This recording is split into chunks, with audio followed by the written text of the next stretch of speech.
Thank you. Can I just check how much time do I have? You have 10 minutes. 10 minutes. Could I give 2 minutes, please? Can I share 2 minutes with Senator Martin Conway? Absolutely. Is that agreed? Thank you very much, Senator, and thank you to the Minister that's here with us today. I know, as my colleague Senator Mary Siri Carney has said, this is an absolute privilege to be speaking on a constitutional amendment. It is an honour to be able to stand here and to speak and to have our voice heard on this debate, as well as so many people across the country. I suppose the Irish Constitution, Bunreacht na hÉireann, of course, is back to 1937, and I know, we all know, fundamental law of the state, but it is about the rights of all of us as citizens of this country. And of course, consent is needed, and this is why we are having this debate, and this is why it's going to go to a constitutional referendum. This 40th Amendment, what is currently in our Constitution highlights very clearly that the state recognises that by her life within the home, women gives the state a support without which the common good cannot be achieved. And the Constitution also states that the state shall therefore endeavour to ensure that mothers, shall not be obliged by economic necessity to engage in labour to the neglect of their duties in the home. And again, Minister, as you mentioned in your opening statement, the intention of the Irish government here in the state now is to recognise the role of caring and to replace this with text such as Article 42b, where the state recognises the provision of care by members of a family to one another by reasons of the bonds that exist among them, and it gives to society a support without which the common good cannot be achieved, and shall strive to support such provision. As a representative minister, as an Irish citizen, I speak to my own experience of looking after a loved one with family members, together with all of my family. Many people in Ireland have experience of looking after loved ones, and of course family members looking after children, of course, or in my particular case, looking after older family members. In Ireland today, we have the highest ever population. We have excellent long life expectancy, and we really are looking at healthy and active ageing. And I was so fortunate to have family members living till the age of 90, and a mind so much better than my own. The report titled Health in Ireland Key Trends, it showed and indicated here that Irish women are living to an average of 84 years of age, and again for Irish men to 81.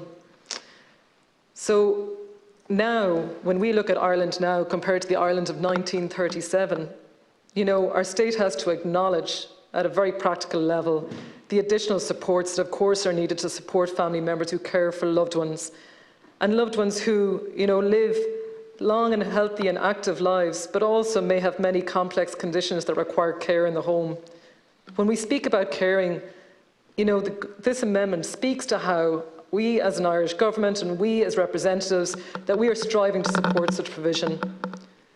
I know in your opening statement, Minister, you mentioned that this is to recognise caring as a public good. And if I might just highlight that for me, and what I have seen in my experience, and I know that much has been done here around pension provision for long-term carers, and particularly for Minister Heather Humphreys as well, in her area of social protection. But there are so many areas that we need to improve that already are there. But when it comes to carers' leave, across many roles and sectors of employment, how we are looking at how that is managed. Already in many of our public sector areas, Minister, there is allocation for carers' leave, and this is taken into account. But can we stand over the fact that this happens across the board? Like, this is something that in every part of our life, for young people, they may not have come across this yet, but there will come a time in nearly everyone's life when they will be spending time looking after a loved one, and they have to put their lives on hold in order to do that. And we as a government, and we as representatives here in the Seanad and in these houses of the Oireachtas, have to fight to ensure that people are able to take that leave when needed. The access to home help hours alone. Again, as a government, we have looked to increase the number of home help hours, but there is so much more that needs to be done to support families in the home, to look after loved ones. We speak about independent living and being able to live for as long as possible in our homes, but in order to do that, there are practical considerations, and we have to consider how to do that. Part of that is home help hours. Part of that is supporting public health nurses in order that they're able to go out and acknowledge that there's a need, and for people who live on their own. If we don't do that, if we don't intercede at an early stage, I think this striving to ensure that we're supporting caring, is going to fall short. And I know we're doing a lot of work in this in the Department of Health and under Minister Stephen Donnelly. I suppose I'd also like to speak, around the delivery of care in the home and how this affects, and Minister, you might speak to this, how it's across all departments. When we say that we strive to support this as a government, it's across all departments. It's the Department of local authorities, local government. How are we ensuring that people can access the adaptation to homes, to those grants that allows people to live longer in their homes? That's another part of this. There's so many elements to it. And of course, as a constitution, we're now inserting this, which shows the government is going to make changes. It already has. But it has to show how we're going to improve. What is our ambition here? How are we going to support the fact that people are living longer now in Ireland? And I am speaking particularly just to the role of carers looking after older people, just to acknowledge that. Minister, I suppose I'd also like to speak just a little bit and just to acknowledge, and only that we're talking about care, but just the role of palliative care and hospices and so on. And again, the two areas I'm looking at here are particularly around the Department of Health and the Department of Housing, I suppose, local authorities. But the role in delivering mobile care and telehealth and how we as a government are going to advance that. Minister, I know I'm speaking on many different areas here, but to me, the ambition that we have in this constitutional amendment ensures that we have to drive forward. We have to drive forward with an electronic patient record. We have to drive forward in ensuring that we can deliver digital health, e-health to the home so that people can access health in the home, that you can have a remote monitor to check your heart for AFib in the home, that you can have access to the latest technology in the home so the person can stay in the home.